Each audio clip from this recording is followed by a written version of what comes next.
इब्राहिमी माहदे और new world order. आलमी मंजरनामा तेजी से बदल रहा है। अमेरिका पॉपुलर आज़म का शिकार है, जिसने नतीजतन दुनिया को ट्रंप का तहफा दिया है। ट्रंप कारोबारी आदमी है। सऊदी क्राउन प्रिंस शामी अबूरी हुकूमत के सदर ने बलमशाफा ट्रंप से मुलाकात की और अर्दवान ने वीडियो लिंक के जरिए शिरकत की। ट्रंप ने अपने खिताब में कहा है, सऊदी अरब का इसराइल को तस्लीम करना मेरी इज्जत अफजाई होगी। मेरी ख्वाहिश है और उम्मीद है कि सऊदी अरब इब्राहिमी माहदे में शामिल हो जाएगा। जवाबन क्राउन प्रिंस ने अमेरिका को $600 बिलियन की सरमाया कारी का तहफा दे दिया है। अमेरिका ने भी शाम पर हायद पाबंदियां हटाने का कह दिया है। सब हिपी चल रहा है, लेकिन ये मुआहदा इब्राहिमी किया है। इब्राहिमी माहदा इसराइल और कई अरब ममालिक के दरमियान ताल्लुकात को मामूल पर लाने के लिए तय पाने वाले मुआहिदों का एक सिलसिला है। ये मुआहिदे साल 2020 में अमेरिका की सालसी में तय पाए गए थे।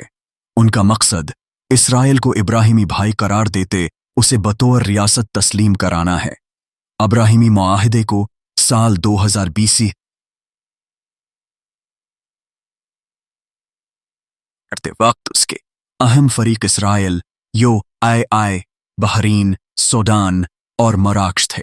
इसमें मरकजी फरीक के तौर पर इसराइल था, जिसकी जरूरत थी कि वह अरब ममालिक के साथ सफारती ताल्लुकात कायम करे। यूएई पहला अरब मलक था जिसने सितंबर 2020 में इस माहदे पर दस्तखत किए। मुत्तहदा अरब इमारात के फौरन बाद बहरीन इसमें शामिल हुआ, जबकि जमहूरिया सूडान अक्टूबर 2020 में इसराइल के साथ ताल्लुकात मामूल पर लाने पर रजामंद हुआ था। पांचवें फरीक के तौर पर मराकश ने दिसंबर 2020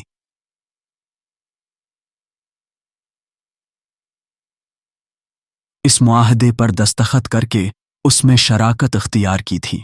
इब्राहिमी माहदे के फरीक ममालिक में से किसी भी मुल्क ने फ़लस्तीन के साथ मुश्तरका प्लेटफार्म पर बातचीत नहीं की थी, क्योंकि ये मुआहदे बुनियादी तौर पर फ़लस्तीन से अलग होकर तय पाए थे।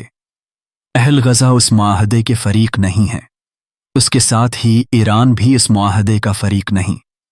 लेकिन कल ही ट्रंप ने खिताब में कहा है कि ईरान हिज़्बुल्लाह जैसी प्रॉक्सीज बंद करे, हम उसके साथ मुआहदा करना चाहते हैं।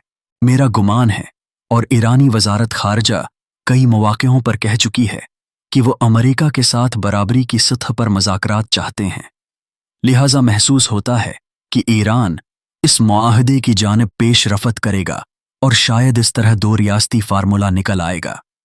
अगर फ़लस्तीन को अलग रियासत तस्लीम कर लिया जाता है तो इब्राहिमी मुआहदे कामयाब हो सकते हैं और मशरिक़ वसती में पायदार अमन कायम हो सकता है। सऊदी अरब की भी यही ख्वाहिश है। ईरान सऊदीया सफारती ताल्लुकात बेहतर हुए हैं। ये दोनों ममालिक दो रियासती हल के लिए ट्रंप से मुआहदा कर सकते हैं। और से बात क्या है? अब आप पूछेंगे कि अगर दो रियासती हल निकल आता है और सब ममालिक इसराइल को तस्लीम कर लेते हैं तो पाकिस्तान क्या करेगा? पाकिस्तान वही करेगा जो सऊदीया करेगा, और सऊदीया वही करेगा जिससे इसकी मुस्लिम दुनिया में इज्जत बिहाल रहे। मुझे उम्मीद है मामलात दो रियासती मुस्तक़ल हल की तरफ बढ़ेंगे। दुनिया ट्रंप का मजाज समझ रही है। उसे पैसा चाहिए। पैसा फेंक और काम करा। अगर इसराइल ने ट्रंप को पैसा दिखाया है तो क्राउन प्रिंस और कुतरियों ने भी फेंक दिया है। तो ये है न्यू वर्ल्ड आर्डर और पॉपुलर ट्रंप। ऐसे में पाकिस्तान का क्या किरदार होगा जब पूरी दुनिया खुद को तब्दील कर रही है?